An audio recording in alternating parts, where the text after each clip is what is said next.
네, 시작 기도로 순례자의 기도라는 기도를 제가 혼자 암송을 하겠습니다. 여러분도 마음으로 이렇게 영혼으로 이렇게 귀로 함께 이 기도 같이 바쳐주시면 좋겠습니다. 성부와 성자와 성령의 이름으로. 순례자의 기도. 거룩하신 하늘 아버지, 순례의 길을 걷는 오늘 이날을 감사드립니다. 당신께로 향하는 한 걸음 한 걸음은 의미 있는 삶의 모든 것입니다. 비에 젖어도 다리가 아파도 저는 이 걸음을 멈출 수 없습니다. 이 길이 당신에게 이어져 있다고 생각하는 것만으로도 마음이 기쁨으로 충만합니다. 저희를 기다리고 계시는 하늘아버지, 오늘 하루 내딛는 걸음을 당신께 바칩니다. 우리 주 그리스도를 통하여 비나이다. 성부와 성자와 성령의 이름으로 아멘. 여러분 안녕하십니까? 안녕하세요. 네, 계속되는 팬데믹 시대에 살아가시면서 여러분들 얼마나 고생이 많으십니까? 뭐 정신적으로, 심리적으로, 또 경제적으로 다들 고생이 많으실 텐데, 오늘 이 제 부족한 강의가 여러분들에게 조금이라도, 쥐꼬리만큼이라도 어떤 희망, 어떤 위로, 보탬이 됐으면 하는 바람으로 오늘 태안에서 이렇게 버스 타고 올라왔습니다. 네. 제가 지난달 정말 특별한 체험 한 가지를 했습니다. 제가 지난달에 미국의 그 북동부 지역 그 본당 신자들을 대상으로 해서 2박 3일 동안 세미나 강의를 했습니다. 그래서 제가 미국까지 간 건 아니에요. 간 건 아닌데 예년 같았으면 제가 미국으로 비행기 타고 건너가서 그렇게 강의를 했을 텐데 상황이 상황인지라 제가 어디에서 강의를 했냐면 제가 살고 있는 충남 태안군 태안반도 제일 북쪽 끝에 위치한 바닷가 언덕 위에 위치한 저희 공동체 조그마한 경당에서 저는 거기서 혼자 제가 강의를 한 거예요. 예, 그래서 거기서 어떻게 강의를 하냐, 노트북을 딱 펴고 그 줌 회의 거기에 싹 접속을 하니까 깜짝 놀랐습니다. 미국 전역에서 많은 신자들이 거기에 빼꼼히 다들 들어와 있는 거예요. 깜짝 놀랐어요. 세상, 정말 이런 세상이 다 있나 저는 생각했습니다. 그래서 저는 노트북을 펴고 접속하고, 그래서 좀 어색했지만 좀 강의를 이렇게 시작하는 거예요. 노트북 앞에서 혼자서. 근데 신자들은 또 보니까 이렇게 잘 경청을 하고 노트 필기도 하고, 그 다음에 또 질문사항이 있으면 질문도 하고 저는 답변도 하고, 제가 참 신기하다는 생각이 들었습니다. 저는 그리고 그때 제가 한 가지 확신을 하게 됐어요. 무슨 확신을 했냐면, 지금 우리는 어쩌면 인류 역사상 한 번도 경험해 보지 않은 신세계를 우리가 살고 있는 거예요. SNS 세상. 예, 카톡이며 유튜브며 이런 것들이 좀 부작용이 많기도 하죠. 가짜 뉴스들 때문에. 그러나 이거 굉장히 큰 은총이고 선물이라는 겁니다. 하느님께서 코로나19 바이러스로 고생하고 있는 우리 여러분들을 위해서 그 주신 소중한 선물, 그것이 바로 SNS고 유튜브고 뭐 그런 줌 회의고 그런 것 같아요. 여러분들 팬데믹 시대가 지금 계속되고 있는데 오늘 또 엄청나게 확진자가 늘었잖아요. 자연스럽게 우리들의 신앙도 삶도 위축되죠. 예, 근데 하느님께서는 한쪽 문을 닫아 그러시면 그걸로 끝내시지 않고 늘 어떻게 또 후속 작업을 하십니까? 또 다른 문, 한쪽 문을 열어주시잖아요. 그래서 제가 볼 때 성당도 못 나가고 적극적으로 단체 활동도 못하는 이 시대에 하느님이 어떻게 보면 문을 좀 닫으셨는데, 이 SNS, 이런 강의, 온라인 강의 이런 걸 통해서 우리에게 또 다른 문을 활짝 열어주신 겁니다. 그래서 애써 이렇게 굳이 현장까지 가지 않아도, 비행기 타고 가지 않아도 여러분들 요즘 그 편안하게 거실 소파에 누워가지고 스마트폰으로 명강사들, 그죠? 명강사들 강의 돈도 안 내고 그냥 신나게 들어누워서 보잖아요. 무료로. 그리고 또 아침마다 보면 뭐 깨똑 하고 소리가 나면 딱 열어보면 어째요? 여러 신부님들 멋진 복음 묵상글, 그죠? 제 것도 읽어보고 계십니까? 네, 그런 것들이 이렇게 내 안에, 내 손 안에 펼쳐지는 거예요. 그리고 이 온라인 강의 같은 게 좋은 게 여러 가지가 있는데, 그 중에 하나는 뭐냐면, 이런 오프라인 강의는 강의하다가 좀 졸다가 깜빡 놓칠 수 있잖아요. 그죠? 근데 온라인 강의는 좋은 게 뭐예요? 졸아도 상관없어. 졸았다면 다시 돌려보기. 다시 돌아가서 보시면 된다는 겁니다. 그래서 오늘 이 시간도 아마 녹화가 되고 온라인으로 이렇게 또 보실 분이 이렇게 많으실 것 같은데, 여러분들 이렇게 풍요로운 하느님의 선물, 이것을 마음껏 만끽하시고 또 잘 활용하시고 이 어려운 시대를 잘 극복해 나가시는 여러분이 되시면 좋겠습니다. 오늘 제가 나눠드릴 말씀의 주제는 대림시기 시작했잖아요. 그래서 대림시기 영성생활, 이 대림시기에 어떻게 우리가 영성생활, 신앙생활을, 기도생활을 할 것인가, 거기에 대해서 말씀을 드릴까 합니다. 늘 이렇게 또 겨울이 다가오면 대림시기가 탁 돌아오죠. 이번 대림시기는 좀 예년하고 좀 더 다르게, 좀 더 특별하게, 주님 보시기에 어여쁘게 좀 보내야 될 텐데, 어떻게 이 대림시기 한 달을 엮어갈 것인가 같이 좀 고민을 해보면 좋겠습니다. 강의 주제는 대림시기 영성생활, 부제를 하나 붙인다면 이렇습니다. 육화강생의 신비를 깊이 묵상하고 그 묵상한 바를 매일의 삶 속에서 실천합시다. 육화강생의 신비를 깊이 묵상하고 그 묵상한 바를 매일의 삶 속에서 실천합시다. 어떻게 괜찮겠습니까? 네, 도움이 되겠죠, 그죠? 같이 생각해 보면 좋겠습니다. 이 땅에 오신 하느님이신 예수님께서 온몸과 전생애를 통해서 보여주신 지극한 어떤 겸손의 삶, 겸손의 덕을 우리가 묵상하고 그분의 모범을 따라서 우리도 이 대림시기 아래로 내려가는 삶을 살자. 이것이 오늘 제가 드릴 말씀의 요지라고 볼 수 있겠습니다. 개인적으로 저는 요즘 좀 나름대로 노력하고 있는 바가 있습니다. 어떻게 하면 좀 밑으로 내려가 볼까 발버둥을 치고 있습니다. 근데 그런 노력을 하니까 그 결실들이 굉장히 은혜롭고 풍요롭습니다. 사실 저는 요즘 지난 삶을 좀, 나이는 그렇게 많지도 않음에도 불구하고 자꾸 돌아보게 돼요. 저는 수도 생활을 이제 몇 년쯤 한 것 같습니까? 수도 생활한 지가 35년 정도 이렇게 지났어요. 근데 가만히 돌아보니 하느님이 큰 축복을 제게 주셔가지고 수도 생활 안에서도 꽃길을 많이 걸어왔던 것 같아요. 꽃길만 걸었어. 예. 물론 수도 생활 초기에 좀 적응하기가 힘들죠. 그때는 뭐 좀 우여곡절도 걷고 몸도 아프고 좀 고생을 했는데 종신서원을 하고 사제석품을 받고 나서는 그야말로 세상 사람들이 말하는 승승장구 그 삶을 살았어요. 젊어서부터 수도에, 저희 살레시오의 주요 보직들을 이렇게 두루 경험했고, 마침내 한 10년 전에는 저희 상국 광구 최고 책임자, 광구장직도 이렇게 역임을 했습니다. 그래서 오랜 세월 동안 제가 맡아온 직무는 주로 사무직이었어요. 사무직. 예, 사무직이고 관리직이고, 회사로 치면 CEO 역할을 한 거예요. 그래서 주로 하는 일은 뭐 이렇게 회의 주재하고, 공동체 방문해서 격려하고, 뭐 이렇게 어디 가서 한마디 하고, 늘 그런 일을 했어요. 그런데 이제 지금 자리에서 내려온 지가 한 2년 정도 지났는데 지금 절실히 깨닫습니다. 어떤 걸 깨닫는가? 수도자가 높이 올라가는 거, 이거는 망하는 지름길이구나. 망하는 지름길. 그것도 그냥 망하는 게 아니라 쫄망이라고 해서 쫄망. 뭔지 알죠? 쫄딱 망하는 길이로구나.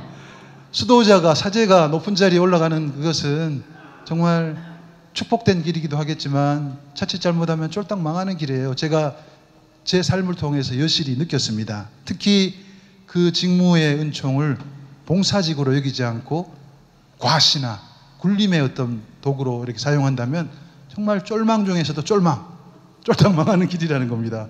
근데 다행스럽게 저는 빨리 그 자리에서 이렇게 내려올 수가 있었습니다. 그리고 지금은 제 신분이 뭔지 아십니까? 지금 좀 제가 다양한 신분을 지니고 있습니다. 저는 피정센터, 태안의 바닷가에 있는 피정센터에서 일을 하고 있는데, 뭐 코로나19 여파로 인해서 뭐 사무실 직원도 둘 수가 없어요. 그래서 사무실로 전화가 오면 딱 제 핸드폰으로 연동이 돼서 제가 전화를 딱 받아요. 그래서 피정객들 예약을 제가 직접 받습니다. 사무실 직원 역할을 하고 있습니다. 근데 그것도 바쁜데 또 피정객들 도착하기 전에 그냥 어떻게 피정객을 맞아요? 침실을 준비해야 되지. 주로 하는 일이 친구 준비입니다. 친구 준비. 객실 담당. 또 하나 보직이 추가되죠. 또 손님들이 떠나자마자 또 뭘 해야 돼요? 청소를 해요. 청소. 그 만만치 않습니다. 특히 화장실 청소. 정말 힘듭니다. 그리고 버리고 가신 쓰레기들 분리수거 작업을 해야 돼요. 청소부 역할도 담당하고 있습니다. 벌써 3개. 그것뿐만 아니에요. 때로 식사가 애매할 때가 있습니다. 그럴 때는 제가 직접 시장을 봐와가지고 물고기도 사와가지고 요리를 해요. 요리사 역할 4가지. 그뿐인가? 오신 분들 주변 관광 명소를 좀 둘러보고 싶은 분들 있으면 제가 승합차에 모시고 가이드 역할 5가지. 그리고 물론 이제 오시는 분들이 미사 좀 부탁드립니다. 강의 좀 부탁드립니다. 하면 기쁘게 또 해드립니다. 그러니까 뭐 많은 역할들을 이렇게 하고 있는데 어제만 해도 쓰레기를 배출하는 날이었는데 아침부터 쓰레기를 얼마나 많이 쌓이는지 10리터짜리 그 소각용 봉투 그걸 10개 제가 꽉꽉 채우고 재활용 쓰레기 봉투 5개 채워가지고 딱 이렇게 내어놨습니다. 오늘 오기 전만 해도 이번 주말에 청소년들이 이렇게 20여 명이 와요. 저희 비정센터에. 그래서 열심히 침구 준비하다가 부랴부랴 이렇게 뛰어 올라왔습니다. 그래서 제가 이 말씀을 드리는 이유는 뭐냐면 어떻게 보면 옛날하고는 다른 삶을 살고 있어요. 그냥 바닥 생활을 하는 거예요. 바닥 생활을. 근데 바닥에서 바닥으로 내려가다 보니 바닥에 있다 보니 육체적으로 피곤하고 좀 힘들 때가 있어요. 근데 좋은 점도 한두 가지가 아니라는 겁니다. 나는 지금 제일 밑바닥에 있다 생각하니 세상 마음이 편한 거예요. 세상 마음이 편해. 그리고 넘어져도 어째요? 높이 있을 때 넘어질 때하고 바닥에 있을 때하고 넘어질 때하고는 천지 차이입니다. 넘어져도 별로 다치지도 않습니다. 충격이 덜한 겁니다. 그래서 그래서 내가 제일 낮은 사람이다. 내가 제일 작은 사람이다. 이렇게 생각하니 누가 좀 나를 무시해도 모욕해도 기분 나쁘게 만들어도 업신여겨도 별로 기분이 안 나쁜 겁니다. 밑으로 내려가는 것이 참으로 힘든 일이지만 실천 한번 해보시기 바랍니다. 얼마나 거기서 오는 어떤 보람, 어떤 복음적 삶의 기쁨 이런 것이 우리에게 다가오는지 모른다는 거 저는 제 체험을 통해서 여러분들에게 나누어주고 싶습니다. 지금 오늘 우리는 또다시 주님 성탄을 목전에 두고 있습니다. 가장 높으신 분, 가장 크신 분, 가장 존귀하신 분께서 가장 능력이 많으신 분께서 이 세상에 강림을 하시는데 강생을 하시는데 세상 사람들은 어떻게 강생할까 굉장히 궁금했겠죠. 아마 황금마차를 타시고 구름을 타시고 황제의 모습으로 이 땅에 강림하실 거라고 기대했습니다. 정작 나타나셨는데 어떤 모습이었습니까? 갓난아기의 모습, 놀라운 육화강생의 신비인 것입니다. 유다인들, 고관대작들은 이게 너무나 엄청난 어처구니 없는 모습이어서 이 육화강생의 신비를 거부했습니다. 끝까지 예수님의 탄생을 믿지 않고 있는 겁니다. 아직까지도. 참으로 은혜로운 성탄의 신비지만 너무나 상상을 초월하는 성탄의 신비이고 그러다 보니 수용하기가 굉장히 힘든 것입니다. 그래서 우리가 성탄의 신비를 조금이라도 더 잘 이해하기 위해서 우리가 많은 노력을 해야 된다는 겁니다. 근데 그 노력이 어려운 것 같은데도 그렇게 어렵지 않습니다. 의외로 쉽습니다. 제가 아까 말씀드렸죠? 위로 올라가는 것이 아니라 어떻게 하라고요? 밑으로 내려가 보시라는 겁니다. 근데 적당히 내려가면 이것도 아니고 저것도 아닙니다. 내려가려면 완전히 한번 내려가 보시라는 겁니다. 밑바닥으로 내려가 보시라는 겁니다. 여러분들 꼭 이번 대림식이 한번 실천해 보시기 바랍니다. 완전 자세를 낮추고 가장 아래로 한번 내려가 보시기 바랍니다.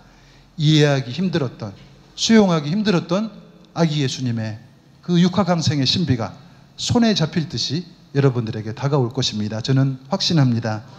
네, 저희 집에 같이 사는 신부님들이 5명인데 그 중에서 참 재미있는 신부님이 한 분 계세요. 재정을 담당하시는 분인데 살림살이를 담당하는 신부님인데 저하고 역할이 좀 구분돼요. 저는 주로 하는 일이 쓰레기 분리 작업 이런 걸 막 하거든요. 그다음에 좀 거기에 돈 되는 것도 나와요. 가끔씩 캔 같은 건 모아놓으면 돈이 되잖아요. 고철, 박스 이런 거 많이 나오잖아요. 그래서 제가 한 번은 그 박스를 트럭에다가 잔뜩 이렇게 실었어요. 한 트럭. 근데 그 시모님은 이제 그 다음 자기 역할이 이제 이어지는 거예요. 그걸 몰고 근처 고물상으로 이렇게 딱 갔습니다. 폐지를 싣고 고물상에 딱 도착했더니 키가 큰 아프리카 청년 2명이 그 이주 노동자 2명이 열심히 일을 하고 있더라는 거예요. 근데 이 시모님이 대단한 시모님이라 미국 유학도 다녀오고 로마 유학도 다녀오고 이탈리아도 잘하고 영어 능통자입니다. 그래서 근데 그 영어 능통자라도 뭐해 그 깡촌에서 할머니 할아버지들밖에 없으니 발휘할 데가 없는 거예요. 그러니까 야 이게 오랜만에 내 이 유창한 영어 실력을 발휘해야 되겠다고 멋진 영어로 물었습니다. Where are you from? 딱 그랬어요. 뭐예요? 너 어디서 왔냐? 딱 물었어요. 그랬더니 그 두 친구가 얼마나 그 반응이 웃기는지 얼굴부터 완전 짜증나는 얼굴이라 짜증 확 내더니 뭐라고 하냐면 이렇게 이야기해요. 짜증나게 하지 말고 한국말로 해. 그리고 종이 무게 200kg 빨리 사무실로 가 돈 받아 꺼져. 그렇게 그래서 시모님이 얼마나 얼마나 웃겨요. 생각해 보세요. 그죠? 아무튼 저희 공동체는 이렇게 가장 낮은 바닥에서 바짝 엎드려서 이렇게 열심히 살아가고 있습니다. 그러다 보니 삶이 재미도 있고 풍요롭기도 하고 은혜롭기도 하다는 겁니다. 여러분들 팬데믹 시대를 살아가시면서 경제적으로도 힘들고 정신적으로도 힘들고 심리적으로도 많이 힘드시리라 생각합니다. 이럴 때일수록 우리가 어떤 노력을 해야 되는가? 바짝 자세를 낮추고 바짝 엎드리시는 겁니다. 그동안 내가 얼마나 좋았는데 지난 시절 얼마나 좋았는데 안 그랬는데 하고 시대를 원망할 것이 아니라는 겁니다. 그보다는 겸손한 자세로 이 대재앙을 통해서 하나님께서 우리에게 바라시는 바가 무엇인가 숙고하고 성찰하고 그것이 우리에게 주어지는 아주 중요한 과제다 생각합니다. 그래서 우리는 돌아보니 한국 같은 경우는 전 세계에서 눈여겨보고 있습니다. 세상에 어떻게 불과 5, 60년 전만 해도 전쟁으로 인해서 지구상에서 가장 가난했던 나라였는데 지금 전 세계에서 제일 높은 탑 클래스로 이렇게 올라간 나라는 한 나라도 없다는 거예요. 원조를 받던 나라에서 이제 원조를 하는 나라가 된 거잖아요. 그러니까 그러다 보니 자연스럽게 우리 한국 사람들 안에는 너무나 그냥 갑자기 커져버린 겁니다. 갑자기 부자가 된 겁니다. 그저 그냥 머릿속에 어떻게 하면 높이 올라갈까? 그게 대체로 우리 머릿속에 들어있는 겁니다. 계속 올라가다 보니 이제 떨어질 때도 있죠. 요즘 같은 때. 그 충격이 엄청난 겁니다. 그래서 우리는 해야 될 노력이 뭐냐? 떨어지기 전에 미리미리 내려가는 거죠. 얼마나 간단해요. 그 높은 곳에 계속 있지 마시고 조금 있으면 떨어질 텐데 빨리 넘어져도 그 충격이 덜하도록 초스피드로 20층에서 1층으로 빨리 내려오는 거예요. 그리고 저희 태안 같은 데는 보니 뭐 200평, 땅 200평의 주택, 2층짜리 주택 해도 3억 5천 밖에 안 해요. 3억 5천. 빨리 태안으로들 내려오시라고. 예, 아무튼 우리는 이 어려운 시대, 팬데믹 시대를 살아가면서 우리의 근본, 우리의 그 가장 먼저 원초적인 모습, 그것을 생각할 때입니다. 아무것도 아닌 우리, 티끌 같고 먼지 같은 우리였다는 것을 우리는 이 기억을 해야 되겠습니다. 끊임없이 가장 밑바닥으로 내려가시다 보면 그 밑바닥에서 자비하신, 사랑 지극하신 하느님의 그 따뜻한 얼굴을 우리가 그 밑바닥에서 만나 뵐 수 있을 것입니다. 우리는 거기서 힘차게 새롭게 희망을 가지고 시작할 수 있으리라 저는 생각합니다. 네, 그럼 본격적으로 하느님의 이 세상 육화강생의 신비 속으로 한번 들어가 보도록 하겠습니다. 하느님께서 다른 모습이 아니라 나와 똑같은 얼굴, 나와 똑같은 모습으로 이 세상에 내려오신 육화강생의 신비, 부족한 우리의 지력으로, 지능으로, 우리의 언어로는 표현하기가 정말 어려운 은혜로운 사건인 것 같습니다. 그럼에도 불구하고 대체 왜 하느님께서 인간의 모습으로 나와 똑같이 그런 똑같은 모습으로 내려오셨는지를 우리는 계속 숙고하고 성찰하는 작업 계속돼야 된다는 겁니다. 저희 태안의 피정센터에는 지금 신부님들이 5명 사시고 식구가 2명이 더 있습니다. 예, 강아지 2마리가 더 계셔요. 근데 그 큰 친구는 주방 자매님께서, 봉사해 주시는 자매님께서 키우는 개인데 혼자 사셔서 출퇴근해요.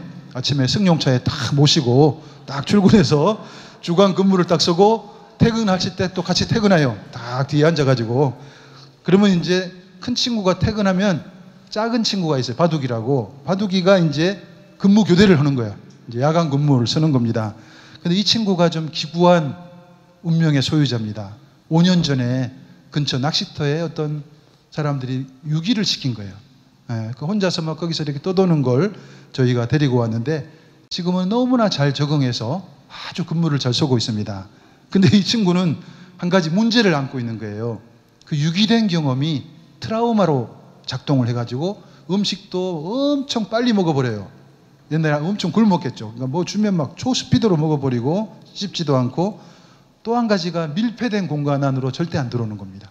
지붕이 있거나 문이 있으면 절대로 안 들어와요. 만일에 들어오면 엄청 힘들어 하더라고요. 근데 어제 갑작스레 강풍이 불어오고 기온이 급강하했습니다. 이 바둑이는 보니까 출퇴근하는 그 친구는 덩치도 크고 털도 북술북술한데 이 바둑이는 믹스, 잡종이에요. 근데 털도 빈약해. 그 큰 친구는 두툼한 밍크 코트를 입었는데 이 친구는 여름 옷을 입고 있는 여름 옷을, 털이 별로 없어. 어제 제가 보니 바들바들 떨고 있는 거예요. 너무나 안타까워가지고 제가 현관문을 싹 열면서 그 1층 공간에서 그 녀석을 재우려고 방석을 하나 깔아주고 이렇게 이리 들어와 했어요. 그랬더니 어떻게 눈치를 채고는 길을 쓰고 도망가는 겁니다. 그래서 도망가는 걸 또 겨우 붙잡고 문을 닫고 방석에 딱 앉혔는데 계속 불안한 얼굴이야. 낑낑대고 계속 밖으로 내보내달라는 표시를 하는 겁니다. 저는 그 친구를 품에다가 안고 쓰다듬으면서 안정시키면서 그냥 이렇게 이야기했어요. 바둑아, 오늘 밤은 바깥이 너무나 추운데 바람도 불고 자다가 얼어 죽으면 어떡할래? 오늘은 여기 안에서 자. 그리고 너 안에만 들어오면, 지붕 있는 데만 들어오면 계속 낑낑대고 힘들어하는데 그 이유가 뭐냐? 이렇게 물어봤어요. 그 물어봤더니 그 녀석이 어때요? 대답을 안 치. 걔인데 무슨 대답을 해? 그냥 눈만 멀뚱멀뚱 저를 쳐다보고 이 사람이 왜 자꾸 뭐라고 하는지 저를 쳐다보더라 이렇게. 그래서 너무나 저는 할 수 없이 힘들어하는 녀석을 문을 열어주고 밖으로 이렇게 보냈는데 쏜살같이 나가버리는 거예요. 그 순간 제 마음속에서 한 가지 생각이 떠올랐습니다. 아, 내가 바둑이하고 의사소통이 안 되니까 너무나 답답하구나. 차라리 내가 인간이 아니라 개였으면, 내가 바둑이 같은 친구가 됐으면 내가 같은 언어로, 강아지의 언어로, 야, 너 왜 그러냐? 왜 안으로 안 들어오려고 그래? 무슨 문제냐? 안에 들어오면 답답하냐? 이렇게 물어보고 도와줄 수 있었을 거 아니에요. 그죠? 네, 저는 여기에서 하느님의 육화강상의 신비, 그것을 아주 조금 이렇게 파악할 수 있는 그것이 아닌가 그런 생각을 해요. 그 크고 위대하신 하느님, 그 자리에 계셔도 아무 문제 없는 하느님께서 극도로 자신을 낮추시고 인간이 되신 이유, 그것이 뭐겠습니까? 우리 인간이 너무나 측은해서, 제가 유기된 강아지가 너무 측은하게 바라보듯이 너무 측은하고 가련해서 자신을 낮추신 겁니다. 우리와 키를 맞추고 눈을 나란히 하기 위해서, 또 우리와 편안하게 대화하기 위해서, 우리가 흘리는 눈물을 당신이 손수 닦아주시기 위해서 당신의 키를 낮춘 사건, 그것이 육화강생의 신비, 그 핵심이 아닌가 저는 생각합니다. 이 육화강생의 놀랍고 은혜로운 신비를 묵상하는 이 대림식이 우리에게 주어지는 과제, 너무나 명료하죠. 우리도 한없이 자신을 낮추신 하느님을 따라서 우리도 자세를 낮추는 것이라는 거죠. 뻣뻣한 목에 힘을 빼는 것입니다. 남 위에 서려 하지 말고 남 아래 서려는 노력을 하는 겁니다. 그런 작업을 이 대림 시기에 같이 해보면 좋겠습니다. 어떻게 강의가 너무 지루하십니까? 아니요. 들으실 만하십니까? 네. 잠깐만요.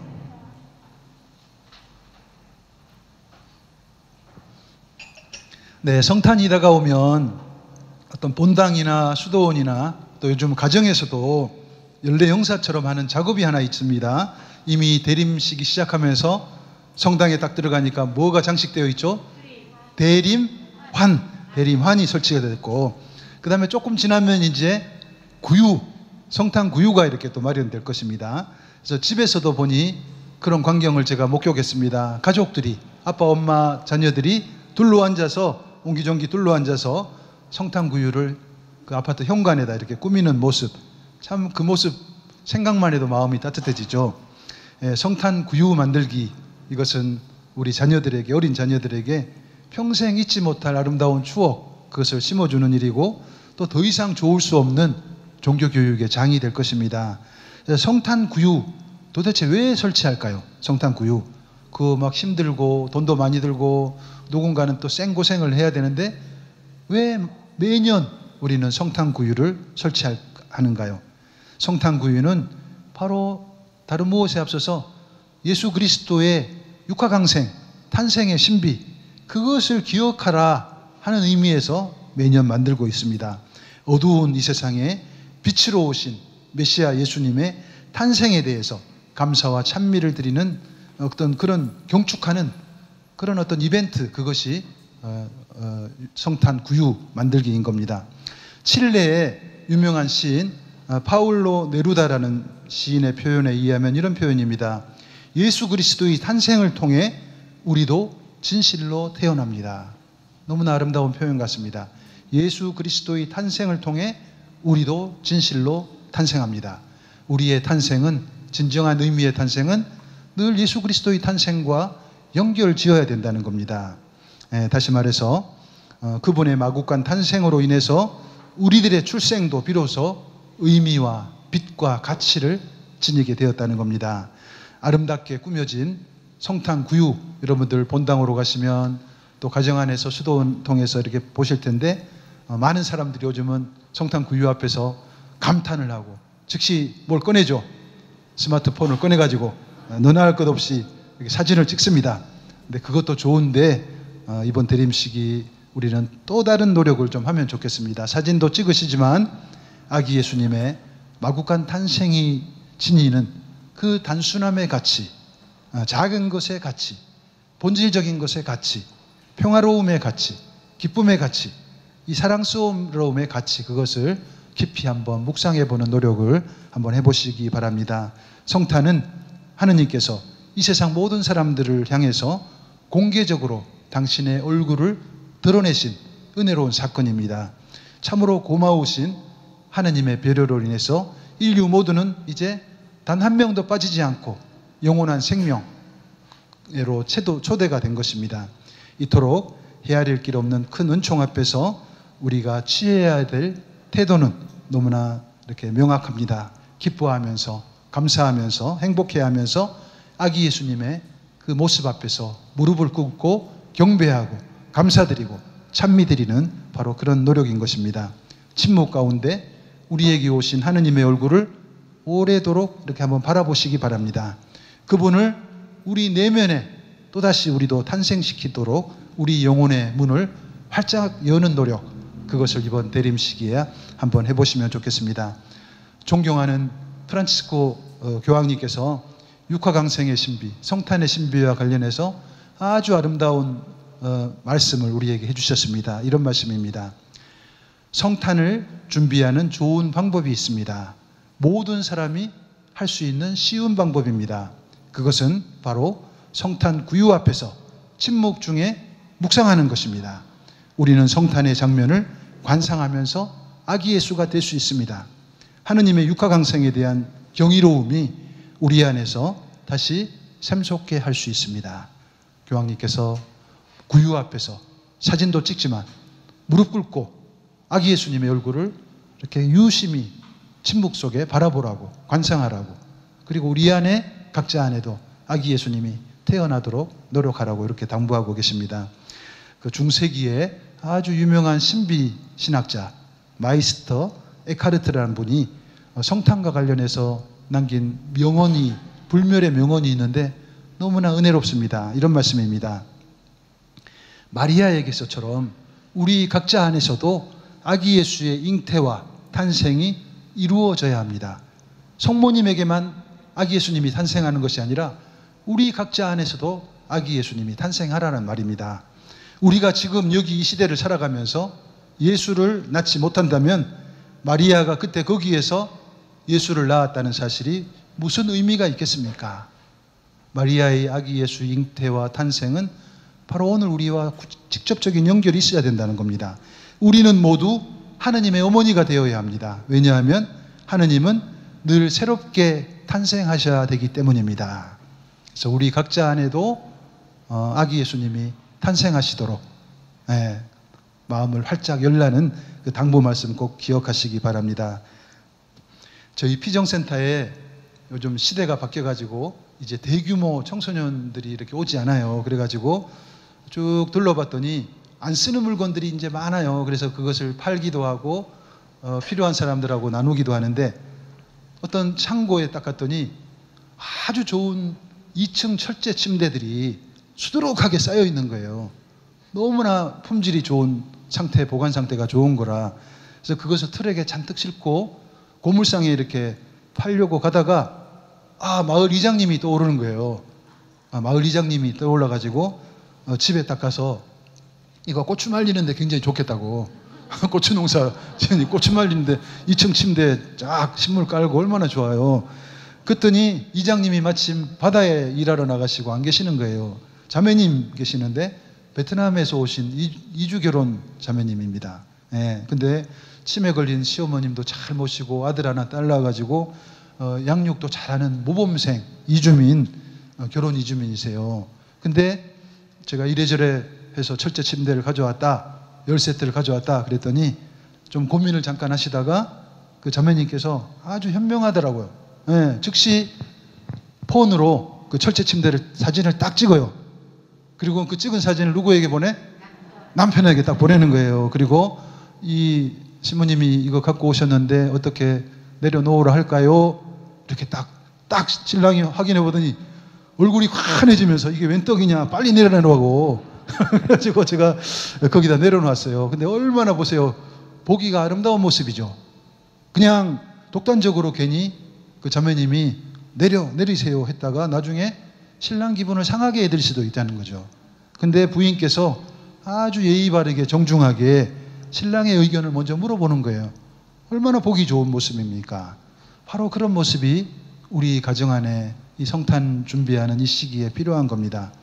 그리고 며칠 뒤에 또 그 마을에 구역장님이 사시는데 구역장님 신랑께서 저희 집에 있는 트럭을 빌리러 이렇게 오신 거예요. 그래서 제가 오신 김에 아주 상태가 좋은 철제 침대 있으니 한번 보세요 하고 가져가려면 싣고 가라고 제가 딱 보여드렸어요. 딱 보시더니 한탄을 하시더라고요. 야, 이 좋은 것을 안 쓰시다니 참 안타깝습니다. 그러면서 계속 망설이지 싫지를 않는 거야. 그래서 제가 단도직입적으로 물어봤어요. 어떻게 하실래요? 가져가실래요? 안 가져가실래요? 딱 물었더니 신랑께서 하시는 말씀이 너무나 웃겼습니다. 뭐라고 이야기하냐면 이런 말씀 하시는 거예요. 아이고 신부님, 저는 아무런 힘도 없슈. 저는 그저 마님께서 시키는 일만 하는 사람이요. 그러면서 먼저 그분께 여쭤보고 오다가 떨어지면 그때 이렇게 다시 오겠다고 그렇게 말씀하시는 겁니다. 그래서 올 초에 퇴직하기 전까지만 해도 굉장히 위풍당당하셨는데 완전 요즘은 바짝 꼬리를 내리고 그 자매님께 절대 순명하시는 그 선생님의 모습에서 굉장히 좀 여러 가지를 생각하게 됐어요. 사실 괜히 그 자매님 사전 허락도 득하지 않고 한 트럭 싣고 갔다가 욕 직사게 먹는 것보다도 먼저 사부인의 허락을 득한 후에 행동하려는 그 모습이 정말 가정의 평화를 위해서 얼마나 아름다운 모습인가. 그래서 제가 칭찬을 크게 해드렸습니다. 지금 잘 살고 계시다고 앞으로도 쭉 그렇게 가는 것이 남아있는 길을 편안하게 사시는 길이다. 그런 말씀을 드렸습니다. 그래서 이런 면에서 나자렛의 마리아, 성모님의 모습 우리가 눈여겨볼 만하다는 겁니다. 성모님께서도 평생토록 자신의 뜻을 찾지 않고 주님의 뜻을 우선시 하셨다는 겁니다. 성모님의 평생에 걸친 어떤 노력이, 한 가지 노력이 있죠. 피앗이라고 하면 말씀하신 대로 제게 이루어지기를 바랍니다. 적극적인 순명의 어떤 응답이죠. 그것을 피앗이라고 이렇게 라틴어로 이야기합니다. 바로 이 성모님의 피앗은 대림 시기를 살아가는 우리들에게 아주 좋은 교훈이고 모델이 될 수 있다 생각합니다. 루카복음 1장 26절 이하에는 그 유명한 초대 장면이 소개되고 있습니다. 가브리엘 천사가 마리아에게 나타나서 하느님이 주신 초대장을 마리아에게 딱 건네주죠. 딱 건네줍니다. 근데 그 초대가 너무나 엄청나고 부담스러운 초대인 겁니다. 그렇게 하겠다. 피앗이라고 응답했을 경우에 다가올 고초, 장애물이 너무나 많은 거예요. 그러나 마리아는 담담하게 말하죠. 보십시오. 저는 주님의 종입니다. 말씀하신 대로 저에게 이루어지기를 바랍니다. 이걸 줄여서 라틴어로 피앗, F-I-A-T 이렇게 이야기하죠. 근데 오늘 우리가 꼭 기억할 것은 성모님의 적극적인 순명, 피앗, 그것은 그때 당시 한 번으로 끝난 것이 절대 아니라는 겁니다. 평생토록 지속됐다는 겁니다. 틈만 나면 성모님은 또 다른 부르심 앞에 이렇게 서게 되고 또 난감한 상황 앞에 서게 되고 또 다른 도전 앞에 서게 되는데 그때마다 성모님은 지속적으로 반복적으로 그렇게 하겠습니다. 말씀대로 이루어지기 바랍니다. 피앗을 반복하셨다는 겁니다. 저는 수태고지 장면을 자주 묵상해 보는 편인데 당시에 마리아의 나이는 10대 초반이었습니다. 12살, 13살, 14살이었습니다. 천사 가브리엘의 엄청난 초대 앞에서 마리아가 보인 최초 반응 어떠했을까요? 기다렸다는 듯이 가브리엘 천사님 잘 오셨습니다. 제가 기다리고 있었습니다. 걱정하지 마십시오. 제가 열심히 잘해보겠습니다. 이렇게 대답하지 않으셨을 겁니다. 10대 소녀가 어떻게 그 엄청난 초대 앞에서 태어났겠을까요? 한마디로 마른 하늘의 날벼락이죠. 머릿속이 복잡했을 겁니다. 여러 가지 생각들이 교차했을 겁니다. 제일 먼저 든 생각이 뭐였겠어요? 이제 요셉과 결혼을 앞두고 있는데 이 난감한 사실, 혼전 잉태, 그것을 이 요셉에게 어떻게 설명할 것인가? 요셉은 이 사실을 믿을 것인가? 그가 나를 끝까지 보호해 줄 것인가?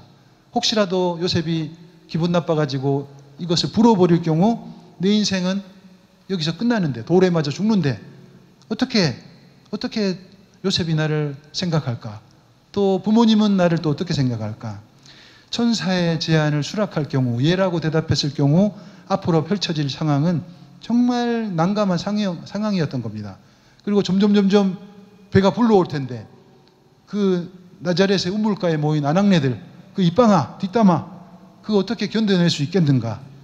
한 갸냘픈 어린 소녀가 불러오는 배를 주체하지도 못하고 그것에 대해서 똑부러지게 설명도 하지 못하고 참 난감한 상황, 그것이 마리아가 처했던 상황이었던 겁니다. 성모님의 피앗은 정말 그 길이 고통스러운 길, 험난한 가시밭길이라는 것을 뻔히 알지만 주님께서 원하시는 길, 주님을 위한 길이라는 것을 알았기 때문에 기꺼이 순종하겠습니다 하는 의미에서의 피앗이었다는 겁니다.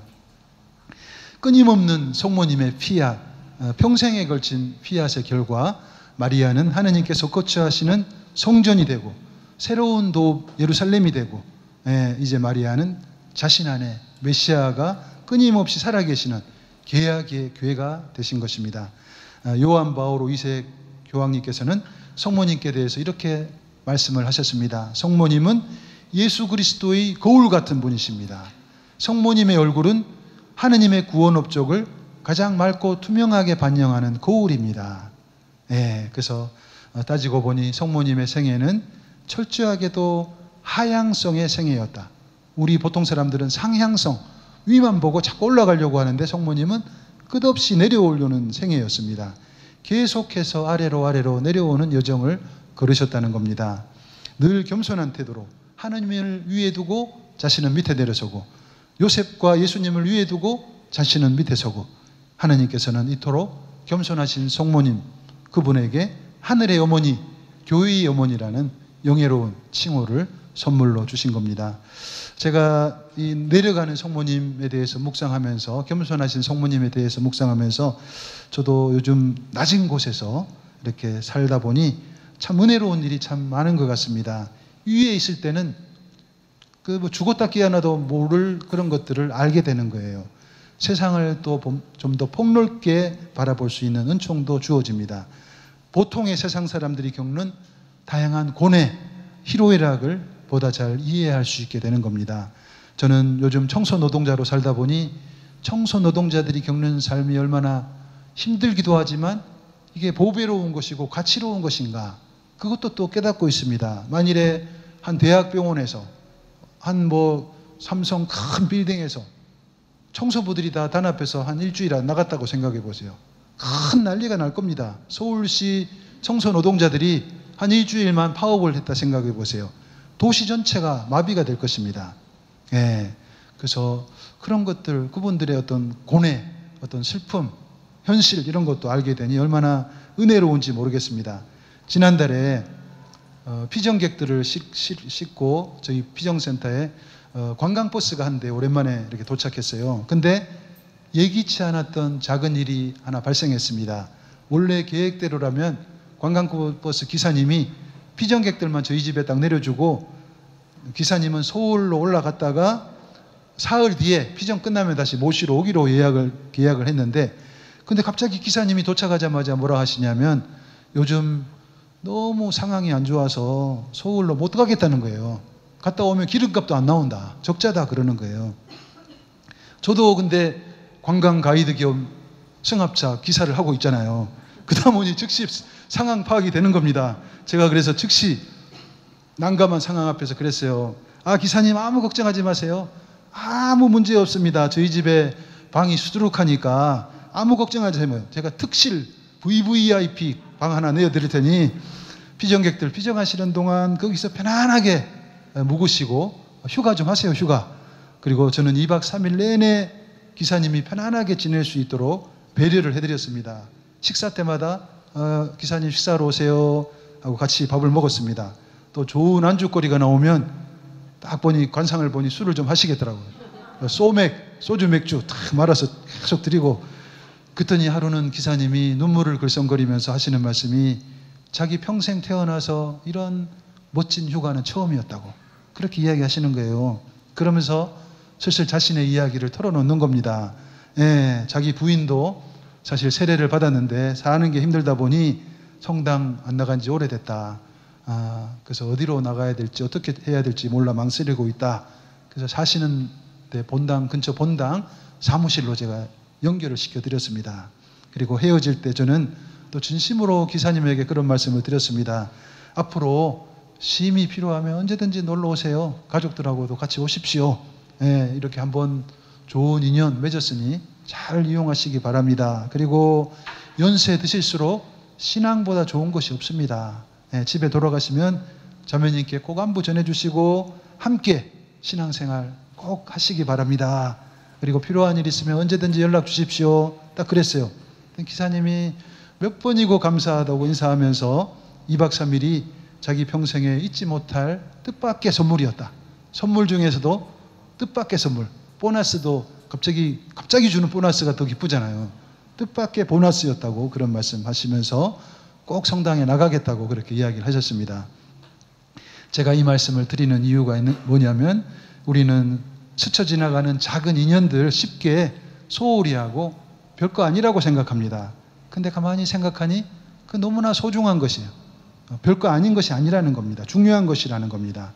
우리가 이 세상 사는 동안 누구에겐가 건넨 작은 친절 하나, 작은 격려의 말 하나, 위로의 말 하나, 이것이 절대로 작은 것이 아니에요. 하늘나라에 가서는 엄청나게 그 겨자씨가 자라나서 나무 되듯이 성장해서 하느님 앞에 큰 우리의 공로가 될 것이라는 겁니다. 예. 그래서 근데 그런 친절은, 그런 배려는 높이 올라가 있을 때는 안 된다는 겁니다. 불가능하다는 겁니다. 큰 사람으로, 높은 사람으로 있을 때는 절대로 아래 사람들, 힘들게 사는 사람들 위해서 배려하는 마음이 불가능하다는 겁니다. 작은 자가 될 때, 밑으로 내려갈 때 그런 봉사도 가능하다는 겁니다. 그 신비가, 아까 말씀드린 마이스터 에카르트 중세기 신비가, 그분께서 우리에게 건네는 짤막한 성탄 육화강생과 관련된 예화가 있는데 참 충격적이면서도 은혜롭습니다. 하느님의 육화강생의 신비, 예수님 성탄의 신비를 너무나 간략하게 충격적으로 소개하고 있습니다. 이런 말씀입니다.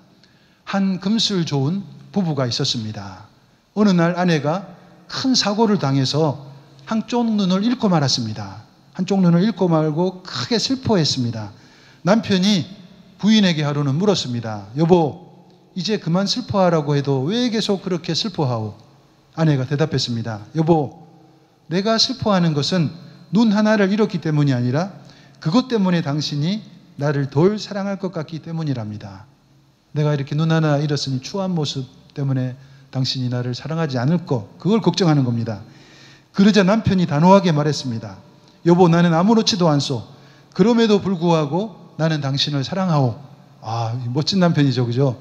집에 지금 거실에 누워 계시는 그분하고는 좀 비교가 되죠. 그래서 근데 이 남편이 그 말을 하고 나서는 갑자기 외출을 했어요. 외출하고 한 몇 시간 있다가 들어왔는데 들어오는 남편의 모습을 본 아내가 뒤로 넘어지는 줄 알았습니다. 남편은 자신의 눈 하나를 뽑아버리고 온 거예요. 깜짝 놀랄 일을 한 거예요. 그러면서 이렇게 말했습니다. 여보, 내가 당신을 사랑한다는 것을 믿게 하기 위해서 나도 당신과 똑같이 되었어. 나도 이제 당신과 마찬가지로 외눈이라오.